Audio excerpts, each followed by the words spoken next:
Vdiq për $500. Vetëm $500. Si mund të humbasësh jetën për $500? Dëgjojeni këtë histori sepse lidhet fort edhe me një histori personale të shokut tim të ngushtë, që nuk jeton më. Për $500 ai në Amerikë, kurse ky shoku im në Shqipëri për 10.000 lek.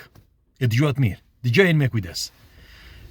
Një djalë amerikan 22 vjeç jetonte vetëm, nuk e di e dini apo jo, por nga mosha 18 të rinjt në Amerikë duhet jetojnë vetëm. Kush e vendosi këtë nuk dihet. E vendosi sistemi, sepse nuk duhet të rri me familjen. Bile tallen kur flasin për shembull për shqiptarët apo për italianët që rrinë me prindrit deri në moshën 40 vjeç.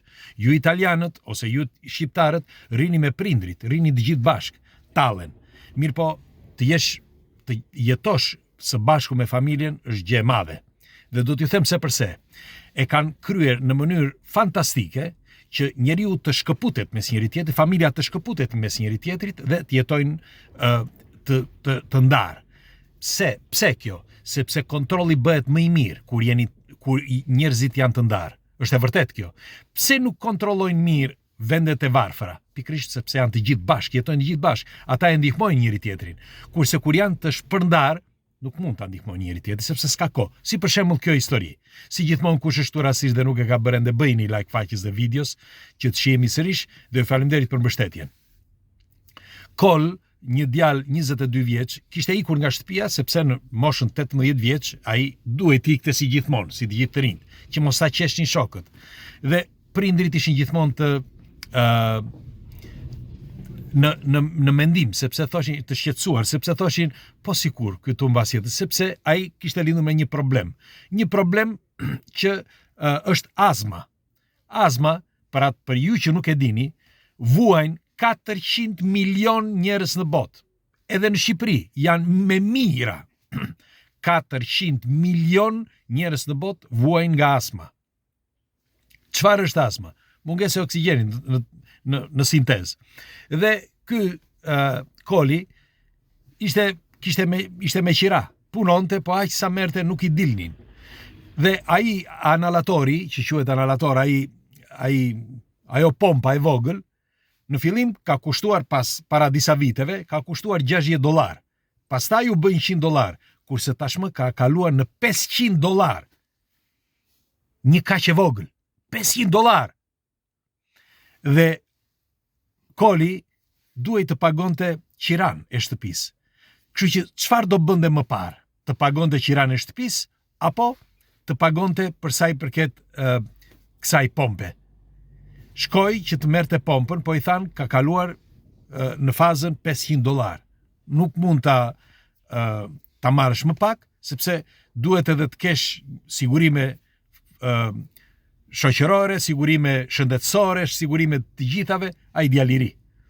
Dhe ai duhet të zgjidhte ose të pagonte $500 që me rrezik, ose të pagonte qiran e shtëpisë. Rrezikoi sepse tha, "Ok, do ta marr muajin tjetër. Nuk do më ndodh, shpresoj mos më ndodh gjë tha." Kështu i kishte thënë nënës. Dhe kur e kapi azma, nuk mundi që ta shpëtonin. Askush, nuk kush do ta shpëtonte. Dhe kështu vdiq. 22 vjeç për $500. Është turp. Është turp se si ka arritur sot shoqëria ku që të gjithë pagojnë taksa që kur lindin. Edhe ai djalë që kur ka lindur ka paguar taksa, do t'ju them se përse. Sepse që kur lind ti ke për të paguar taksa, të vendosin një taks, e dini apo jo? Për shembull, në Itali pagon €30.000 taks që kur lind. Pra ti, në momenti që lind, ke mbi shtëpinë €30.000 që ti duhet pagosh për të jetën. E thot shteti, nuk është se them unë.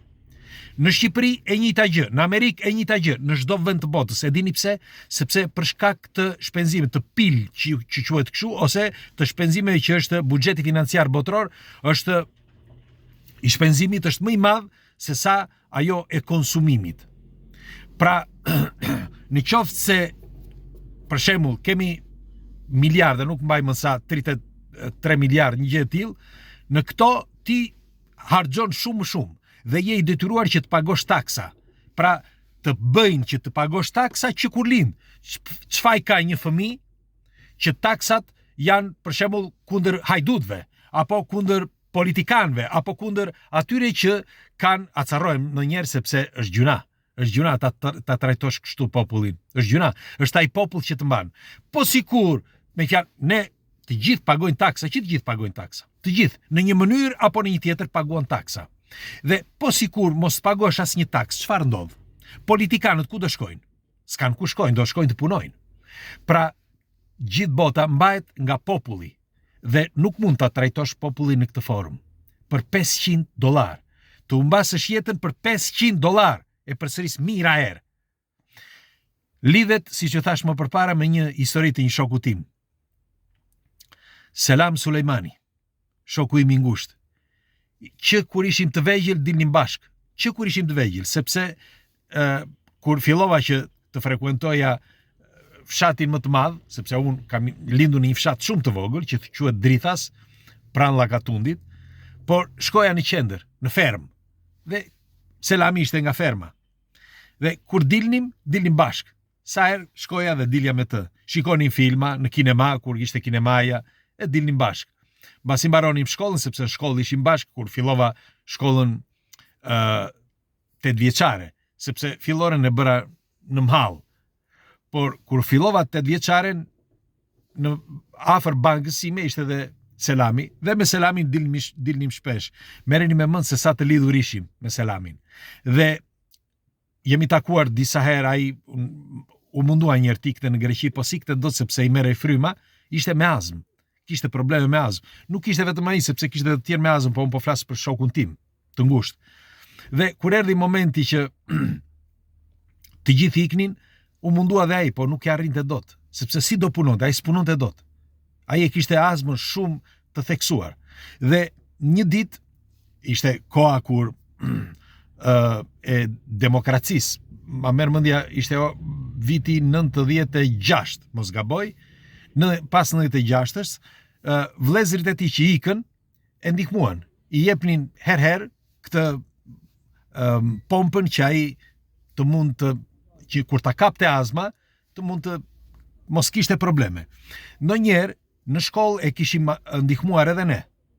Por në këto raste është vetëm pompa që ndihmon, asgjë tjetër.